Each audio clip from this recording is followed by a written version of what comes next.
حب الممنوع از قلم مصطفیٰ احمد پارٹ 4۔ میرات اور بہزاد بازار میں اکٹھے چہل قدمی کر رہے تھے، اسٹالر اور دکانوں کا جائزہ لے رہے تھے۔ وہ کچھ کپڑے اور لوازمات تلاش کر رہے تھے، آج شام میں پارٹی کے لیے پہننے کے لیے۔ وہ گپ شپ اور مذاق کر رہے تھے، اچھا وقت گزار رہے تھے۔ انہوں نے آرام دہ اور پرسکون کپڑے، جینز اور ٹی شرٹ، سلیپرز اور پی کیپ پہن رکھی تھی۔ وہ پرسکون اور خوش دکھائی دے رہے تھے، ان کے کندھے ڈھیلے اور ان کی مسکراہٹ چوڑی تھی۔ وہ کبھی کبھار کسی ایسی چیز کو دیکھنے کے لیے رک جاتے تھے جس سے ان کی آنکھ لگ جاتی تھی، یا کسی دکاندار سے سودا کرنے کے لیے انہوں نے اپنی خریداری اطمینان کا اظہار کرتے ہوئے کچھ بیگ اٹھا رکھے تھے۔ آفاق اور جبرائیل بھی بازار میں تھے، لیکن میرات اور بہزاد کی طرح خوش مزاج اور زندہ دل نہیں تھے۔ وہ ان کے پیچھے پیچھے چل رہے تھے، ایک فاصلہ اور خاموشی۔ وہ کسی خاص چیز کی تلاش نہیں کر رہے تھے، وہ صرف دوسروں کے پیچھے چل رہے تھے۔ وہ زیادہ رسمی اور فیشن کے کپڑے پہنے ہوئے تھے، وہ تناؤ اور ناخوش دکھائی دے رہے تھے، ان کی بوئیں پھٹی ہوئی اور ہونٹ تنگ تھے۔ وہ شاذ و نادر ہی کسی چیز کو دیکھنے یا کسی سے بات کرنے کے لیے رکتے تھے۔ انہوں نے اپنی بوریت اور بے حسی ظاہر کرتے ہوئے کچھ بھی نہیں اٹھایا۔ جبرائیل نے کالی ٹی شرٹ اور ڈینم جیکٹ پہن رکھی تھی جو اس کے جینز اور جوتے سے ملتی تھی۔ اس کے گلے میں ایک چین تھی اور اس کی انگلیوں میں انگوٹھیاں تھیں جس سے اس کے لباس میں کچھ چمک اور نفاست شامل تھی۔ اس کے پاس ایک شوپر تھا جس میں اپنی دادی کے لیے تحفہ تھا۔ اس نے مسکرا کر آفاق سے کہا، آفاق تم اتنی بدل کیوں گئی ہو؟ تم اتنی باتیں کرتی تھی، اب خاموش رہتی ہو۔ اس نے اس کی طرف سے رد عمل حاصل کرنے کی کوشش کرتے ہوئے چھیڑ چھاڑ اور اونچی آواز میں کہا۔ وہ اس سے بات کرنا چاہتا تھا، اسے ہنسانا چاہتا تھا، اسے خوش کرنا چاہتا تھا۔ وہ اس کے قریب جھک گیا، اس کی آنکھیں چمک رہی تھیں اور منہ ٹیڑھا تھا۔ اس نے اپنی کہنی سے اسے دھکا دے کر اس کی توجہ حاصل کرنے کی کوشش کی۔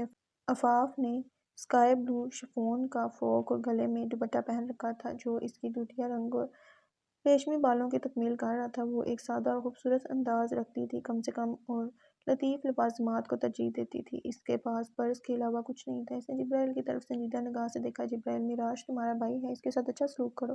اس نے اپنی تشویش اور اپنی رائے کا اظہار کرتے ہوئے سنجیدگی اور نرمی سے کہا۔ وہ اسے سمجھانا چاہتی تھی، اس کی دیکھ بھال کرنا چاہتی تھی، اسے بدلنا چاہتی تھی۔ وہ مزید اسے سمجھاتے ہوئے مشکل بولی تھی، سوچ سمجھ کر کہ کوئی لفظ اس کو برا نہ لگ جائے، کسی بات سے اس کا دل نہ ٹوٹ جائے۔ میرات، میرا اور ابریش کا سوتیلا بھائی، ہم ایک ساتھ کیسے رہتے ہیں، کتنی محبت اور اتفاق سے، ماشاءاللہ۔ اور محمد کو دیکھو، وہ بہزاد سے کتنا پیار کرتا ہے، اس کی جان تو بہزاد میں ہے۔ جبرائیل نے مسکراتے ہوئے کہا، سخت مسکان جیسے وہ مشکل سے مسکرایا اور اپنے انداز سے آفاق کا دل نہ دکھانا چاہتا ہو۔ مجھے میراج سے منفی توانائی ملتی ہے اور میں اسے شروع سے ہی پسند نہیں کرتا۔ شروع سے ہی میرا مذاق اس کی وجہ سے بنتا ہے، میں اس کی شکل سے چڑچڑا ہوں۔ اس نے اپنے جذبات اور اس کی اپنی وجوہات کو ظاہر کرتے ہوئے امانت داری سے کہا۔ اس نے اپنے کندھے اچکاتے ہوئے اپنی لا تعلقی اور اپنی نفرت کا اظہار کیا۔ آفاق نے اسے دیکھا، جھجک کر بولی، جبرائیل، یہ نفرت تم میں دادی نے ڈالی ہے، کیونکہ تم نے شروع سے ان کو میراج کے ساتھ ایسا کرتے دیکھا ہے۔ تم بچپن سے ان کے ساتھ رہے ہو اور تم وہی کر رہے ہو جو انہوں نے کیا۔ اس نے اس کے اثر و رسوخ اور اس کے اعمال کو بے نقاب کرتے ہوئے سنجیدگی اور نرمی سے کہا۔ وہ اسے احساس دلانا چاہتی تھی، اسے سوال کرنا چاہتی تھی، اسے بدلنا چاہتی تھی۔ اس نے اپنے خلوص اور ہمدردی کا مظاہرہ کیا۔ جبرائیل رک گیا۔ میرات اور بہزاد بھی ان کو اپنے ہمراہ آتے نہ دیکھ رہے تھے اور ان کو دیکھنے لگے۔ وہ اس کی طرف دیکھتے ہوئے نرم انداز میں، مگر درمیان میں ایسے انداز تھا جیسے اسے کہہ رہا ہو کہ وہ میراج کے ٹاپک سے تنگ آ گیا ہے۔ تم یہاں شاپنگ کے لیے آئی ہو یا میراج نامہ سنانے آئی ہو؟ کائنڈلی اپنے بارے میں بات کرو، یہ میرا اور میراج کا معاملہ ہے۔ آفاق، تم زیادہ مت سوچو۔ وہ مسکرایا اور اس کے سر پہ ہلکا سا ہاتھ مارا کہ آفاق کا سر ہلکا سا ڈھلکا۔ وہ ماحول کے تناؤ کو کم کرنا چاہتا تھا۔ آفاق نے دوبارہ کچھ بولنا چاہتے جبرائیل کی تنبیہ آنکھیں دیکھ کر وہ خاموش ہو گئی تھی۔ اس نے اس کی آنکھیں ٹھنڈی اور سخت دیکھی، اسے خاموش اور فرما بردار رہنے کو کہا۔ اس نے اس کی آنکھوں کو چھنتے اور دھمکیاں دیتے ہوئے اسے خوفزدہ اور تابعدار بنا دیا۔ وہ کچھ نہیں بولی لیکن سب کچھ سوچتی۔ پھر بمشکل وہ بول ہی پڑی، میں صرف یہ چاہتی ہوں کہ کسی کا نہ دل ٹوٹے اور گھر میں سکون ہو۔ خاموش رہنے والوں کے ساتھ گڑبڑ نہیں کرنا چاہیے۔ اگر وہ بولتے ہیں تو ان کی آواز سونامی کی گرج سے زیادہ خطرناک ہوتی ہے اور تباہی قیامت سے زیادہ کربناک۔ کیا تمہیں یاد نہیں کہ میراج نے اپنے ہم جماعت کو کھڑکی سے باہر کیسے پھینکا تھا؟ شکر ہے کلاس میں کیمرے لگے ہوئے تھے، میراج بچ گیا کہ وہ لڑکے اسے تنگ کر رہے تھے۔ شکر ہے وہ 3 لڑکے بھی زندہ بچ گئے، ورنہ جس بے دردی سے میراج نے ان کو جاڑا تھا کتنا کربناک تھا۔ اس نے بہادری اور نرمی سے اسے میراج کے ماضی اور اس کے اعمال کی یاد دلاتے ہوئے کہا۔ جبرائیل نے ہنستے ہوئے کہا، پلیز آفاق، وہ میرا کچھ نہیں بگاڑ سکتا، میرے ہاتھوں کے گرد کے برابر ہے، یا شاید وہ میرے ہاتھوں کی دھول کے برابر بھی نہیں ہے۔ اس نے یہ بات طنزیہ اور تلخ آواز میں کہی، اس کی باتوں اور اس کے تنبیہ کو مسترد کر دیا۔ وہ اسے ہنسانا چاہتا تھا، وہ ہنسا۔ اس کی آنکھیں چمک رہی تھیں اور اس کا منہ ٹیڑھا تھا کہ اس کی بائیں گال پر گھڑا بنا اس کے سیدھے سفید موتیوں سے چمکتے دانت تھے۔ وہ آگے بڑھتے ہوئے بولا، ٹھیک ہے چلو تمہاری شاپنگ کریں اب ہم۔ بوئز کی تو شاپنگ ہو گئی۔ اس نے یہ بات خوش دلی سے کہی، موضوع اور موڈ بدلتے ہوئے عفاف نے مدھم مسکراتے اسباب میں سر ہلایا اور وہ سیدھے چل دیے۔ عفاف اور جبرائیل سینٹورس مال کے ہلچل سے بھرپور راہداریوں میں ہاتھ ملا کر ٹہل رہے تھے۔ میرات اور بہزاد ایک آرامدہ کیفے کی طرف لے گئے جہاں انہوں نے ایک دوسرے کی کمپنی میں کچھ سنیکس اور مشروبات بانٹنے کا ارادہ کیا۔ عفاف آسمانی نیلے رنگ کے فراک میں مزین تھی جو اس کی چاندی سے بندھی ایڑیوں کو خوبصورتی سے پورا کر رہی تھی۔ ایک شہزادی کی طرح محسوس ہوتی تھی، وہ ہر قدم کے ساتھ خوبصورتی پھیلاتی تھی۔ اس کی ایڑی کی ٹک ٹک کی آواز اعتراف میں تھی، تاہم اس ٹک ٹک کے ماحول کے درمیان عفاف کی مسحور کن واک نے ایک غیر متوقع موڑ لیا۔ ایک غلطی کی وجہ سے اس کا ٹخنا مڑ گیا اور اس کے اندر گھبراہٹ پھیل گئی۔ ایک اضطرابی لمحے میں وہ جبران کی جیکٹ سے لپٹ گیا۔ اس کے ناخن اس کی گردن میں کھد رہے تھے، اس امید پر کہ وہ اسے آنے والی شرمندگی سے بچا لے گا۔ فرش پر ان کا اترنا، جبرائیل کا اس کے اوپر ختم ہونا، دلکش لمحہ بنا۔ ایک دوسرے کی نظروں میں بند ان کی آنکھیں بول رہی تھیں، سمندری نیلی آنکھوں اور آسمانی نیلی آنکھوں کے ایک مسحور کن انتباس میں۔ وقت ساکت کھڑا تھا جب ان کے ارد گرد کی دنیا بے قدری میں دھندلی ہوئی تھی، صرف ان کی مشترکہ نظر کا جادو رہ گیا تھا۔ جیسے سمندر کی نیلی لہریں نیلے آسمان سے ملی ہوں اور ایک ٹکراؤ، ایک احساس پیدا ہوا ہو جیسے اس ٹکراؤ سے کل کائنات ساکت رہ گئی ہو، مانو دنیا مدار میں گھومنا بھول گئی ہو۔ وہ ایک دوسرے کی نظروں میں ڈوبے ہوئے تھے، جیسے کوئی آسمان میں ڈوب رہا ہو اور بچنے کی کوئی راہ نہ ہو۔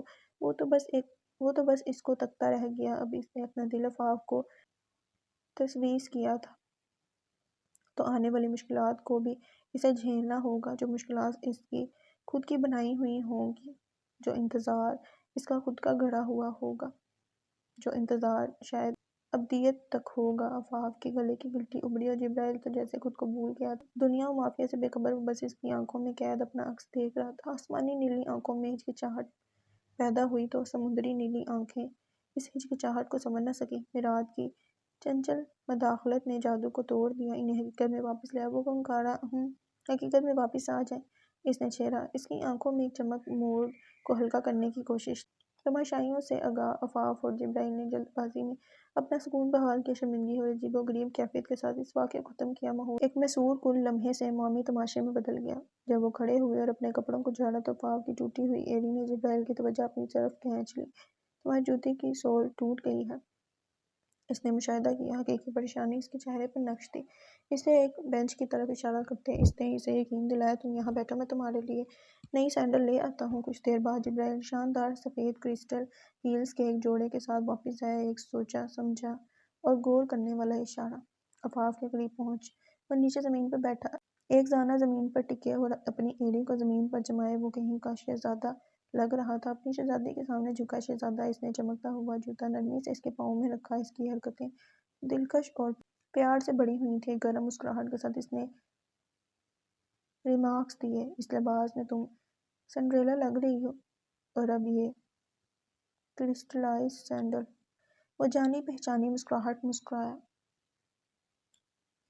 لیکن فکر نہ کرو، میں تمہیں یہ سینڈل کھونے نہیں دوں گا۔ عفاف بس نظریں نیچے کر کے مسکرائی، اس کی چنچل پن سے دلکش ہو گئی اور ان کے آس پاس کا ماحول پس منظر میں ڈھل گیا۔ صرف اس لمحے کا جادو باقی رہ گیا جو انہوں نے بانٹا۔ وہ کھڑا ہوا اور عفاف اسے ستائشی انداز میں بولی، تمہارا ٹیسٹ بہت اچھا ہے شاپنگ کے معاملے میں، یہ سینڈل بہت خوبصورت ہے اور جو لباس تم نے میرے لیے چنا ہے وہ بھی بہت خوبصورت ہے۔ جبرائیل نے اس بات پر سر ہلایا، جب تم اس لباس کو زینت بخشو گی تو قسم سے جبرائیل کی آواز دھیمی ہوئی، ایسا ہوگا جیسے سرخ چاند کے گرد ستارے چمک رہے ہوں اور اس چاند آئینہ دار ایک نیلا سمندر ہوگا۔ نیلے سمندر سے مراد شاید اس کی آنکھیں تھیں۔ اس کے الفاظ ایک گہرے پیار سے متاثر ہوا میں ڈھل رہے تھے، جس سے وہ ایک کمزوری کو ظاہر کرتے تھے جس کا اظہار کرنے میں وہ ہچکچاتے تھے۔ اس کے بعد کے دل چھو جانے والے انداز کے وقفے میں جبرائیل کی آنکھیں رات کے صاف آسمان کے وسیع و عریض پھیلاؤ کی یاد دلاتی ہوئی عفاف سے ملی، تاہم جیسے اسے اچانک احساس ہوا کہ اس کے خد و خال پر ایک لمحاتی جھٹکا دھل گیا۔ یہ ایسا ہی تھا جیسے اس نے بہت ذاتی، بہت کچے جذبات کا انکشاف کیا تھا۔ تیزی سے ٹیک بدلتے ہوئے اس نے گفتگو کو ری ڈائریکٹ کیا۔ ٹھیک ہے، چلو کیفے کی طرف چلتے ہیں۔ آفاق نے اگرچہ خاموشی سے اس کی بڑی تبدیلی کو تسلیم کرتے ہوئے اتفاق میں سر ہلائے، چلتے چلتے ٹوٹی سینڈل کی باقیات کو کوڑے دان میں جگہ مل گئی۔ یہ صرف ٹوٹے ہوئے کو ترک کرنے کے بارے میں نہیں تھا، بلکہ آفاق کے اصول کی عکاسی تھی۔ مکمل اور کمال سے کم کسی چیز پر اتفاق نہیں کرتی تھی۔ انکہے ہوئے جذبات اور نہ کہے گئے الفاظ ان کے درمیان رہ گئے، جس نے کیفے کے طرف قدم بڑھاتے ہوئے ان کے تعلق میں گہرائی کا اضافہ کیا، اس لمحے کے نشانات کو پیچھے چھوڑ دیا جو بے ساختہ جذبات سے گونجتا تھا۔ راج اور ابریش نے خود کو جینا سپریم جویلری شاپ کی سنہری چمک میں ڈوبے پایا۔ جب انہوں نے شاندار کرسٹل کے ڈھیر کی تعریف کی تو ان کی توجہ شلوار قمیض اور دوپٹے میں ملبوس ایک بوڑھی خاتون کے داخلی دروازے سے ہٹ گئی۔ تینوں ایک ہی کرسی کے گرد اکٹھے ہوئے چمکتے ہوئے خزانوں کے درمیان ایک لمحہ بانٹ رہے تھے۔ دکاندار نے بوڑھی عورت کے ارادے کو بھانپتے ہوئے اس کے پاس آ کر شائستہ استفسار کیا، جی آنٹی، میں آپ کی مدد کیسے کر سکتا ہوں؟ عورت، اس کے ہاتھ انکہی کہانیوں سے مزین تھے، نازک انداز میں اپنے بیگ سے سونے کی چین نکال لی۔ بیٹا تول کر جتنے پیسے بنے دے دو، اس نے درخواست کی۔ اس کی آواز میں عاجزی کا احساس تھا۔ کاؤنٹر کے پیچھے کھڑا لڑکا جو شاید اس سے زیادہ تجربہ کار نظر آ رہا تھا، دوستانہ مسکراہٹ کے ساتھ چین لے گیا۔ بوڑھی خاتون سے ناواقف اس نے چپکے سے چین کی صداقت کا اندازہ لگایا۔ ابتدا میں یہ دعویٰ کیا کہ حقیقی سونا ہے۔ اسی دوران معراج نے ابریش کے برابر بیٹھے ہوئے اس ڈرامے کو بڑی دلچسپی سے دیکھا۔ جیسے ہی لڑکے نے چین کا اندازہ لگایا، عورت متضاد دکھائی دی۔ اس کے ہاتھ ہل رہے تھے اور انگلیاں گھبراہٹ کی وجہ سے جھلس رہی تھیں۔ جب لڑکے نے تولنے کے بعد اپنا اندازہ پیش کیا، آنٹی 1.5 لاکھ، تو اسے جذبات کے مزج کے ساتھ فیصلہ موصول ہوا۔ لڑکے نے چین اسے دی۔ چین کو اپنے ہاتھوں میں پکڑتے ہوئے اس نے ایک دھیمی نگاہوں سے اس کا جائزہ لیا، جو اس کے پاس موجود یادوں کا ایک خاموش ثبوت تھا۔ ابریش اپنے ہی زیورات میں مگن عورت کی اندرونی کشمکش سے غافل رہی۔ یہ لو بیٹا، مجھے پیسے دے دو، اس نے زنجیر کو ٹیبل پر رکھا اور لفافہ قبول کرتے ہوئے کہا۔ اس کی آنکھوں میں آنسو روا تھے، اس کے ماضی کے ایک ٹکڑے کے ساتھ جدائی کا ایک پرجوش لمحہ۔ دکاندار نے خاکی انویلپ میں پیسے ڈالے اور عورت کے حوالے اس انویلپ کو کیا۔ عورت نے اس لفافے کو تھاما اور اس خاکی انویلپ پر ہاتھ پھیرا، جیسے پیسوں کا لمس محسوس کر رہی ہو۔ شاید پیسوں کا لمس اس کے دل کو اتنی طاقت دے کہ وہ اپنے دل کو منا لے اور اس چین کی وابستگی سے وہ دستبردار ہو جائے۔ پیسوں کو کانچ کے ٹیبل پر رکھا، جس کے نیچے سے زیور نظر آ رہے تھے۔ بیٹا، برا نہ مانو تو چین ایک مرتبہ دوبارہ دکھا دو۔ وہ لڑکا اس عورت کو ناسمجھی سے دیکھ رہا تھا۔ خیر، اس نے چین نکال کر اس عورت کو دی۔ اس عورت نے چین کو دیکھا اور اس چین کو چوما۔ چند ثانیے وہ یکٹک چین کو دیکھتی رہی۔ اس نے گہرا سانس لیا اور نظریں نیچے کر لیں۔ کچھ وقت کے توقف کے بعد اس نے چین اس لڑکے کو دی اور انویلپ اٹھا کر بیگ میں رکھ دیا اور بیگ دائیں شانے پر لٹکاتے کھڑی ہوئی اور باہر چل دی۔ غربت ایک انوکھا اور دل دہلا دینے والا واقعہ ہے نا؟ یہ افراد کو ان کاموں میں مشغول ہونے پر مجبور کرتا ہے جس سے وہ بصورت دیگر پرہیز کریں گے۔ اپنے اعمال جو ان کے اخلاق اور اقدار کے خلاف ہوں، ایسے اعمال جو ان کے وقار اور شناخت کو چھین لیں۔ ضرورت کے ہاتھ جو بیرونی قوتوں کے ذریعے چلائے جاتے ہیں، اکثر انہیں ان پہلوؤں سے الگ کرنے پر مجبور کرتے ہیں جو ان کی روح کی طرح ہیں۔ وہ پہلو جو انہیں بتاتے ہیں کہ وہ کون ہیں، وہ کیا بننا چاہتے ہیں۔ خالی پیٹ کی ظالمانہ حقیقت اس حالت زار کو مزید بڑھا دیتی ہے، اس مایوسی کی نقاب کشائی کرتی ہے جو ایک فرد پر چھائی ہوئی ہے۔ یہ ایک زبردست طاقت ہے جو انسان ہونے کی عیش و آرام، انتخاب و ترجیحات کی عیش و آرام، زندگی سے لطف اندوز ہونے اور اس کی لذتوں سے بے رحمی سے انکار کرتی ہے۔ انداز کی خالی پن کی وجہ سے پیدا ہونے والا خوف ایک شخص کو بے شمار ناپسندیدہ اعمال پر مجبور کرتا ہے، ایسے اعمال جو انتخاب سے نہیں بلکہ بقا کی مسلسل کوشش سے، ایسے اعمال جو خود کو یا دوسروں کو نقصان پہنچا سکتے ہیں، ایسے اعمال جو انہیں اپنے باقی حصوں کے لیے پریشان کر سکتے ہیں۔ زندگی مصیبت کی گمبھیر رقص ہے۔ رقص میں افراد اپنے آپ کو الجھائے ہوئے پاتے ہیں، رزق کے انتھک جستجو میں اپنے جوہر سے رشتہ منقطع کرنے پر مجبور ہوتے ہیں۔ بھوک کی خوفناک بازگشت ایک انتھک رہنما بن جاتی ہے جو سمجھوتہ اور قربانی کی ہم آہنگی کو ترتیب دیتی ہے، زندگیوں کو ایک اداسی کی کیفیت میں ڈالتی ہے۔ ہر فیصلہ خالی پیٹ کی ظالمانہ وسوسوں کے سامنے ہچکچاتے ہوئے تیار ڈالنا انسانی جذبوں، انسانی جدوجہد کی تاریکیوں میں لکھی ہوئی دلکش کہانیوں کا پکنڈی چھوڑ کر، ایسی کہانیاں جو درد اور ہمت، ہار اور امید، مایوسی اور لچک کی عکاسی کرتی ہیں، لوگوں میں سے جو ہر روز غربت کا سامنا کرتے ہیں۔ معراج کو اس منظر نے بہت متاثر کیا۔ ایک تیز فیصلہ کیا، وہ چین خریدنے کا ارادہ ظاہر کرتے ہوئے عزم کے ساتھ دکاندار کے پاس پہنچا۔ ابریش نے گھبرا کر اس کی اچانک عجلت پر سوال کیا۔ معراج نے اپنا کریڈٹ کارڈ حوالے کرتے ہوئے کہا، مجھے وہ چین چاہیے اور جو کچھ میڈم پسند کریں۔ اس کے پیسے بھی اس کارڈ سے کاٹ لیں۔ لین دین کھلتے ہی معراج نے جلدی سے دکاندار سے لاکٹ لیا اور دروازے کی طرف بڑھا۔ ابریش نے حیران ہو کر اس کی حرکتوں پر سوال کیا، کیا ہوا معراج؟ معراج نے ایک لمحہ ضائع کیے بغیر جواب دیا، میں بعد میں سمجھاتا ہوں۔ جب وہ ہلچل مچاتے جناح سپر کے باہر پہنچا تو اس نے عورت کو ٹیکسی میں داخل ہوتے دیکھا۔ معراج نے مایوسی سے پکارا، آنٹی پلیز سنیں۔ اس عورت نے تو نہ سنا مگر ٹیکسی ڈرائیور نے معراج کو دیکھ لیا اور اس عورت کو اشارہ کیا۔ عورت رکی اور پلٹی۔ معراج تیزی سے اس کی طرف بڑھا، اب دکان میں کچھ بھول گئی تھی۔ وہ مسکرایا، وہ مسکراہٹ لبوں پر سجائے بولا۔ عورت ناسمجھی سے بولی، میں کیا بھول گئی ہوں؟ معراج دل سے مسکرایا اور اس نے ہاتھ بڑھا کر ایک چھوٹا لاکٹ اس عورت کو پیش کیا۔ الجھن میں عورت نے سوال کیا، لیکن یہ؟ معراج گرم جوشی سے مسکرایا، ہاں آپ نے یہ بیچ دی تھی، لیکن محبت اور خلوص سے دی ہوئی چیزیں نہیں بیچتے۔ کچھ چیزیں انمول ہوتی ہیں، ان کو خود سے جدا نہیں کرنا چاہیے، جو آپ کے لیے آپ کی روح کی جتنی قیمتی ہوں، جو آپ کے دل کو سکون پہنچاتی ہوں، جو ہر مشکل حالات میں آپ کو سکون دیتی ہوں۔ عورت نے حیران ہو کر بولنا شروع کر دیا۔ وہ انکاری تھی مگر پھر بھی معراج نے بات جاری رکھی، یہ رکھیں اور بس مجھے اپنی دعاؤں میں یاد رکھیں۔ میں آپ کے لیے دعا کروں گا کہ آپ کو جو بھی مشکل درپیش ہے وہ آسان ہو جائے۔ آپ میرے لیے دعا کیجیے گا، جو روح مجھے خوشی دیتی ہے وہ مجھے مل جائے۔ کیا پتہ ہم دونوں کی دعائیں ایک دوسرے کے حق میں قبول ہو جائیں۔ اس عورت نے معراج کی پیشانی کو چوما، اس کی آنکھیں گیلی تھیں، وہ گیلی ناک سے سانس لیتی بولی، بیٹا میں تمہارا احسان۔ معراج فوراً بولا کہ اس عورت کے الفاظوں کو ایک سکتہ لگا۔ معراج اپنائی سے بولا، یہ میرا احسان نہیں ہے آنٹی، ایک دوسرے کی مدد کرنے سے ہی دنیا خوبصورت بنتی ہے۔ اس عورت نے معراج کے سر پر ہاتھ رکھا، اللہ تمہیں خوش رکھے بیٹا اور تمہاری جو بھی خواہش ہے وہ پوری ہو۔ وہ مسکرائی اور گاڑی میں بیٹھی، گاڑی جو گڑگڑا رہی تھی یکدم آگے کو بڑھ گئی۔ معراج نے حسن طریقے سے پیچھے ہٹتے ہی ابریش کو دیکھا۔ ابریش نے طرفی نظریں اس پر ڈالیں، نازک قدموں کے ساتھ وہ قریب پہنچی اور اپنے سینے پر ہاتھ لپیٹتے اسے بولی، آپ کی ثقافت چمک رہی ہے، میرے لیے 1.5 لاکھ کی یہ پائل خرید لی۔ اس کی نظریں کرسٹلائزڈ پائل پر جمیں جو اس نے ہوا میں لٹکا رکھی تھی، جو ان کے درمیان حائل ہوا میں دائیں بائیں جھول رہی۔ اس نے اس کا کریڈٹ کارڈ معراج کو دے دیا اور خریداری ہوا میں جھوم گئی۔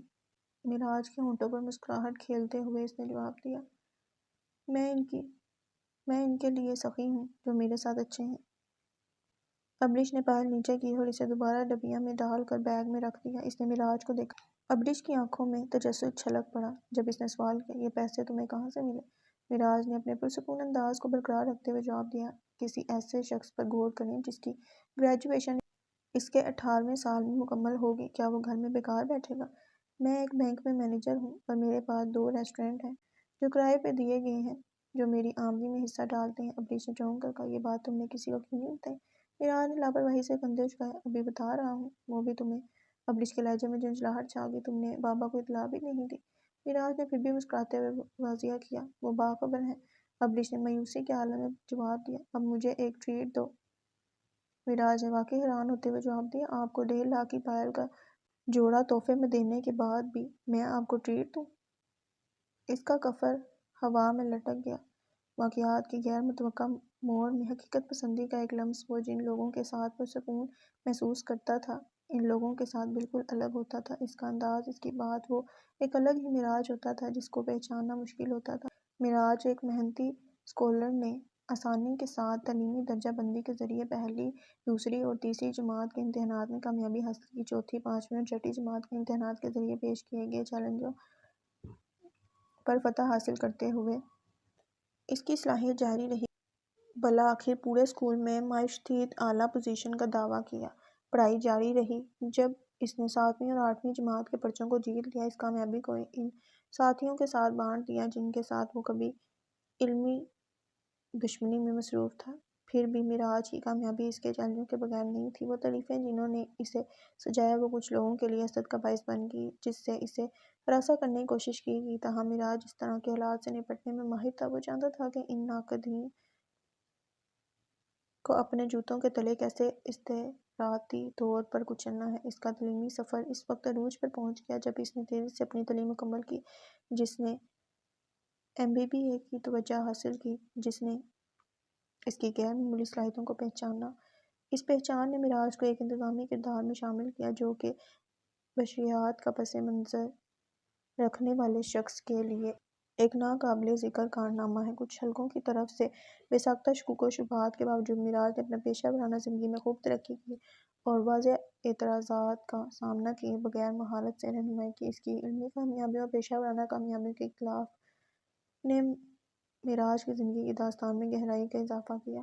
ابریش نے مسکراہٹ سے جائے معراج کی طرف دیکھا اور استفسار کیا، معراج اپنی دولت کا خیال کرتے ہوئے، تمہارا اپنا گھر کیوں نہیں ہے؟ خود کو اس جگہ کے تابع کیوں کیا ہے؟ تم اپنا گھر بنا کر سکون میں رہ سکتے ہو۔ معراج نے اپنی مسکراہٹ واپس کرتے ہوئے جواب دیا، میں کسی خاص وجہ سے یہاں پر ہوں، وقت آنے پر روانہ ہو جاؤں گا۔ ابریش تفصیلات کے لیے دباؤ نہ ڈالنے کی عادی تھی، کیونکہ اس کی ایسی عادت نہ تھی۔ اگر معراج نہیں بتانا چاہتا نہ بتائے۔ معراج نے آرام سے ہاتھ سے اشارہ کرتے ہوئے کہا، آپ ساتھ چلیں میڈم، میں آپ کو تہذیب بیکری لے چلوں، آپ کو ان کے پیزا کا شوق ہے، ہم وہاں انجوائے کریں گے، ویسے بھی ہم نے آپ کا لباس لے لیا ہے۔ ابریش نے مسکراتے ہوئے تعریف کی، لباس میں تمہارا ذائقہ بے عیب ہے۔ معراج نے مسکراتے ہوئے کہا، میں تصور کرتا ہوں کہ تم اس لباس میں شاندار لگو گی، جیسے کوئی گلاب کھل گیا ہو۔ ان کا تبادلہ لطیف اشاروں اور تاثرات کے ساتھ دوستی اور مشترکہ لمحات کا منظر پیش کیا کرتا ہے۔ ہم آہنگ حرکتوں کے ساتھ وہ اپنی بائیک کی جانب چل پڑے۔ ماحول امید سے رنگا ہوا تھا اور خوشگوار صحبت کا وعدہ۔ وہ لون میں تھے جسے پارٹی کے لیے خوبصورتی سے سجایا گیا تھا۔ موتی نما جھالر جھول رہے تھے جو درخت کے شانوں پر لٹکے تھے، سفید موتی اور کمکمے ٹمٹما رہے تھے۔ شام کا وقت تھا اور سب باہر کھڑے تھے۔ یوسف بار بار ابریش کو کال کر رہا تھا لیکن وہ کال نہیں اٹھا رہی تھی۔ اس نے مایوسی اور پریشانی سے اپنے فون کی طرف دیکھا۔ آفاق تسلی دیتے ہوئے اس کے قریب پہنچی اور اس کے شانے پر ہاتھ رکھا، بابا فکر نہ کریں، وہ آ جائے گی۔ اس نے تسلی بخش مسکراہٹ دی، مگر اندر سے اس کا دل بھی ڈوب رہا تھا۔ اس سے پہلے کہ یوسف کچھ کہتا، گیٹ کھلا اور ایک گاڑی اندر آئی۔ ابریش اور معراج اس گاڑی سے اترے۔ معراج کے دائیں ہاتھ پر پٹی بندھی ہوئی تھی، سفید کپڑے پر لال دھبا نظر آ رہا تھا، وہ پیلا اور تھکا ہوا لگ رہا تھا۔ گاڑی ان کو اتار کر چل دی، سب چونک کر ان کی طرف بھاگے۔ کیا ہوا ہے؟ یوسف نے ابریش کو بازو سے پکڑ کر تشویش سے دیکھتے ہوئے پوچھا۔ ابریش نے ایک نظر سب کی طرف دیکھا اور پھر معراج کی طرف دیکھا جو ایک مدھم سی مسکراہٹ کے ساتھ اس کی نظروں سے ملا تھا۔ لگتا تھا کہ وہ درد میں ہے لیکن راحت میں بھی۔ معراج ایک خاموش طاقت کا پیکر، اپنے درد کا دوسروں پر بوجھ ڈالنے سے شدید نفرت کرتا تھا۔ اس کا یقین پختہ تھا، یہ یقین کہ کسی کو اپنے آس پاس کے لوگوں پر ذاتی تکلیف کا بوجھ نہیں ڈالنا چاہیے۔ یہ اس کی اپنی پریشانی نہیں تھی جس نے اس کے خیالات کو گھیر لیا تھا، بلکہ ایک گہری تشویش تھی کہ ابریش اس کی بدولت پریشان نہ ہو۔ معراج کو اپنے اعمال کی وجہ سے کسی کو دکھ پہنچانے سے شدید نفرت تھی۔ اس کی فطرت ایسی تھی، اس نے اپنے دل کے قریبی لوگوں کے لیے گہری تعریف کی، اپنی آخری سانس تک ان کے لیے بہت زیادہ کوشش کی۔ اس کی زندگی کی رفتار ایک ایسے راستے سے نشان زد تھی جہاں دوسروں کی مدد کرنے کو فوقیت حاصل تھی، ایک ایسا سفر جہاں اس کا وجود ان لوگوں کے ساتھ جڑا ہوا تھا جو اس کے دل میں خاص مقام رکھتے تھے۔ معراج کی محبت اور قدر ان لوگوں کو دی گئی جنہوں نے اس کے پیار کا بدلہ دیا، ان لوگوں کی خاطر جن کی وہ پرواہ کرتا تھا۔ خود کو ختم کرنے کی اس کی صلاحیت اس کی عقیدت کی گہرائی کا ثبوت تھا۔ معراج کی زندگی محبت کے دائرے میں ایک نایاب کرن سی۔ اس نے چندہ لوگوں کے ساتھ بنائے گئے بندھن کو پالا تھا، ان لوگوں کے لیے جنہوں نے اس کے ساتھ محبت کا برتاؤ کیا۔ وہ ایک اٹل ستون بن گیا جو ان کی خوشی کو یقینی بنانے کے لیے کوئی بھی کوشش کرنے کے لیے تیار ہے۔ ان لوگوں کو دیکھ کر جن کی اس نے تکلیف میں دیکھ بھال کی، معراج کے اندر ایک گہرا درد پیدا ہوا اور اس سے مجبور کیا کہ وہ ان کے دکھوں کو کم کرنے کے لیے اپنی طاقت میں ہر ممکن کوشش کرے۔ معراج کی ہمدردی ایک ایسی طاقت جس نے اسے غیر معمولی طوالت کی طرف راغب کیا، ایک ایسے شخص کا مجسمہ ترتیب دیا جس کے وجود کا مقصد اپنے پیاروں کی خدمت اور خوشی میں پایا۔ دادی کا کیا تھا؟ ان کو موقع مل گیا۔ معراج کو کوسنے کا دادی نے درستی سے کہا، اپنے دانت کچکچائے۔ ہم نے بولا نہ تھا کہ مت جاؤ اس نحنک کے ہمراہ، مگر ہماری فصیحت پر کان دھرتا کون ہے؟ تنبیہ نہ کی تھی ہم نے تم کو کہ پاکستان گیر اس ساملون کوئی نہ ہے۔ ابریش کا دل تو بہت تھا کہ دادی کو کچھ بول دے، مگر اس نے مشکل ضبط کیا تھا، ورنہ اس کے الفاظ اس کی زبان کے آخری حصہ پر تھے جو اس نے واپس بھیج دیے۔ معراج بس خاموشی سے دادی کو سن رہا تھا اور نرین پیچھے کھڑی تھی، وہ کچھ نہیں بول رہی تھی، نہ جانے کیوں وہ معراج کے ساتھ ایسا برتاؤ کرتی تھی، سمجھ سے پرے تھا۔ دادی نے حقارت سے معراج کی طرف اشارہ کرتے ہوئے سر ہلایا۔ یوسف نے فی الوقت دادی کی فضول گوئی کو نظر انداز کیا اور ابریش سے سوال کیا، بیٹا کیا ہوا ہے؟ وہ اس کو کرسی تک لے گیا اور بٹھایا۔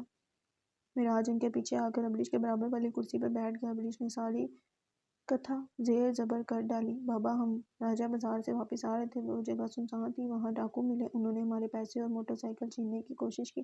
اس نے اپنے ہاتھوں سے اشارہ کرتے ہوئے دکھایا کہ ڈاکو اس کے قریب کیسے پہنچے۔ اس نے بولنا بند کر دیا، اس کی آواز کانپ رہی تھی۔ یوسف سمجھ گیا اور اسے گلے لگا لیا۔ ابریش نے بات جاری رکھی، اگر معراج نہ ہوتا تو پتہ نہیں کیا ہوتا۔ اس نے ان کا بہادری سے مقابلہ کیا، اس نے مجھے بچایا بابا، اس نے مجھے بچایا۔ اس نے تشکر اور تعریف سے معراج کی طرف دیکھا۔ معراج نے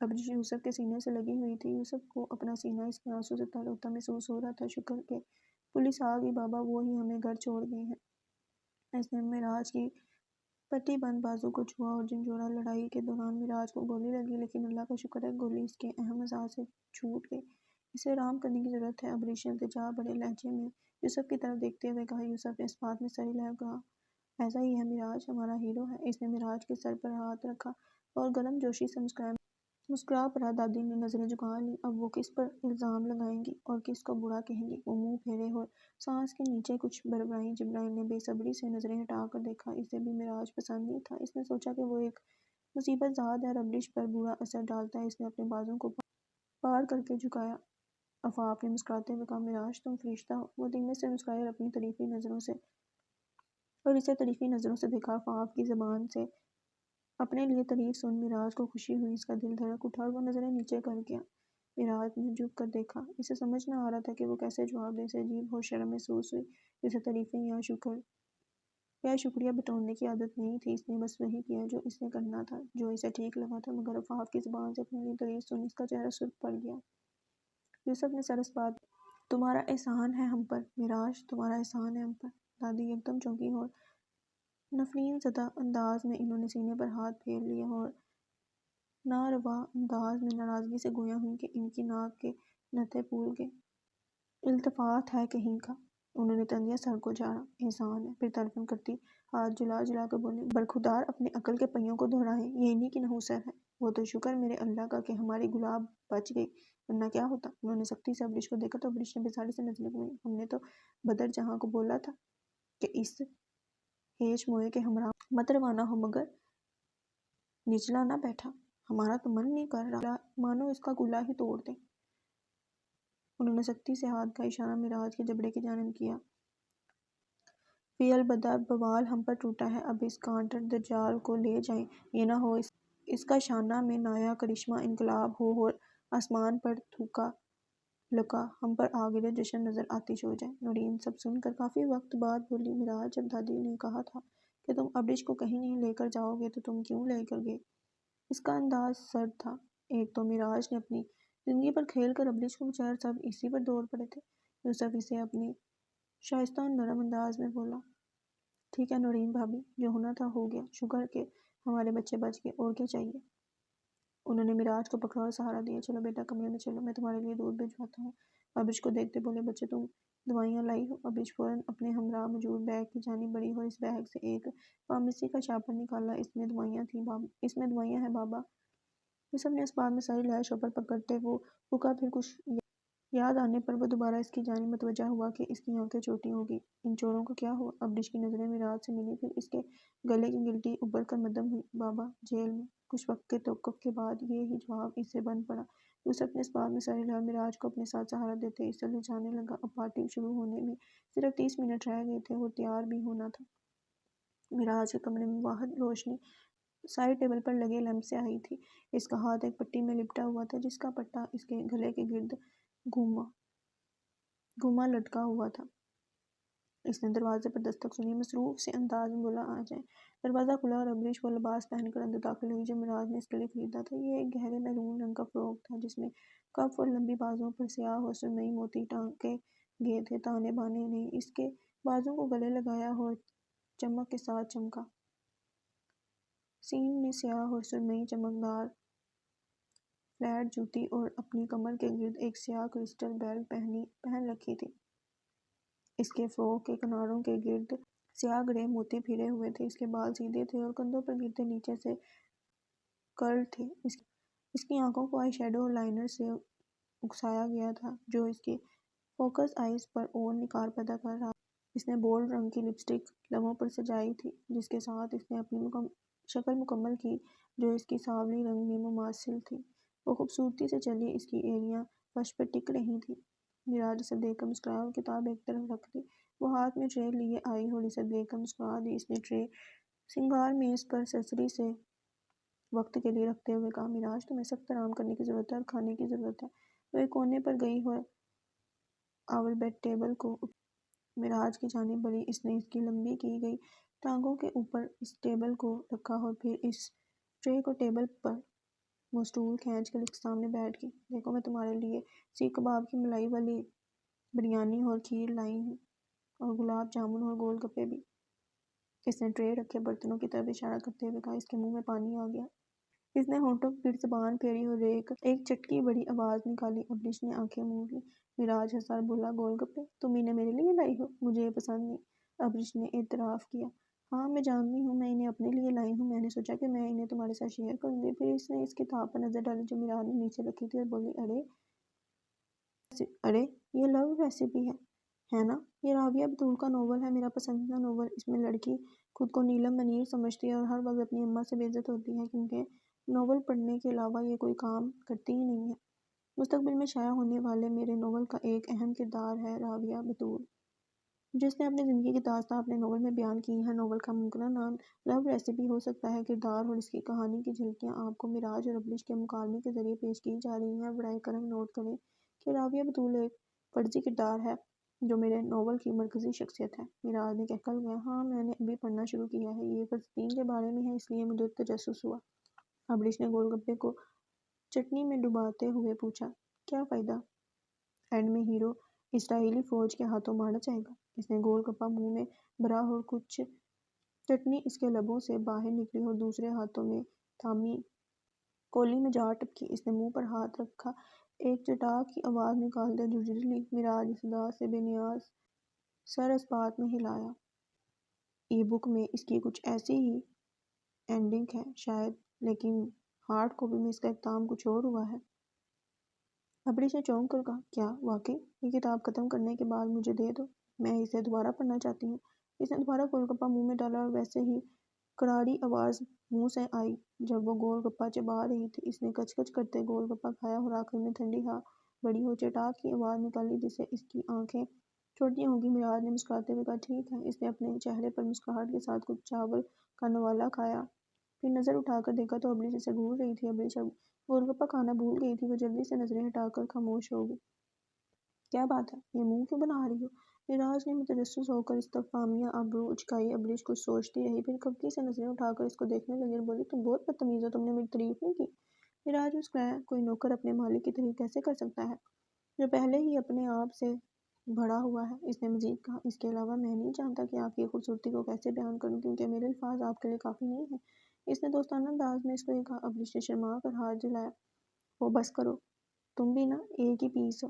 معراج نے کھڑکی سے آنے والی موسیقی سن کر کہکل گیا، چلو پارٹی میں جاؤ، کچھ مزہ کرو، یہ پارٹی تمہارے لیے ہے۔ ابریش نے سر ہلایا اور اٹھ گئی، تمہارے بغیر پارٹی بورنگ ہوگی۔ معراج نے بائیں آبرو اٹھا کر کہا، اور میں پارٹی میں جگہ سے باہر ناپسندہ محسوس کرتا۔ تم آگے بڑھو، انجوائے کرو۔ ابریش مسکرائی، میں دوسروں کے بارے میں نہیں جانتی، لیکن تم میرے لیے اہمیت رکھتے ہو۔ اس نے ایک شرمیلی نظر اس پر ڈالتے ہوئے کہا اور پھر کمرے سے نکل گئی۔ معراج اس کی باتوں سے الجھ گیا تھا، وہ چند ثانیے تک خاموش اور سوالیہ نظروں سے دروازے کی طرف دیکھتا رہا، پھر کندھے اچکا کر کھانا کھانے لگا۔